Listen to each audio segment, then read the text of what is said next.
2 minutes pour comprendre. Aujourd'hui, on vous parle de la sclérose en plaques et notamment des avancées de la recherche. On fait le point avec le professeur Bruno Stankoff. Vous êtes neurologue à l'hôpital Saint-Antoine et chef d'équipe à l'ICM. La recherche, on en est où? Alors, la recherche est très active. Il y a plusieurs champs de développement. Il y a d'une part des nouveaux champs thérapeutiques et puis d'autre part le champ de l'évaluation des mécanismes intrinsèques de la maladie, en particulier des mécanismes qui font que la maladie continue à évoluer avec le temps de manière un peu dégénérative.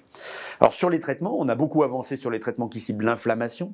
On a plus de 15 molécules actuellement disponibles et il y a des traitements de plus en plus ciblés, de plus en plus efficaces qu'on peut adapter dans une forme de, on va dire, de médecine personnalisée. Et il y a des nouveaux développements de traitements qui cibleront l'inflammation directement dans le système nerveux qui sont à l'étude aujourd'hui. Donc des progrès potentiels à attendre à assez court terme.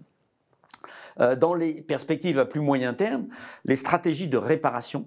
On travaille beaucoup sur comment la myéline, qui est la structure qui est touchée dans cette maladie, pourrait se réparer dans la sclérose en plaques. Et on sait qu'elle se répare, mais pas suffisamment. Et comment on pourrait promouvoir cette réparation. Et on commence à avoir beaucoup de pistes qui permettraient de promouvoir cette réparation. Et l'enjeu actuel, c'est de faire passer ces pistes à des essais thérapeutiques et notamment de trouver le bon design des essais thérapeutiques pour mesurer assez rapidement ces effets de remyélinisation.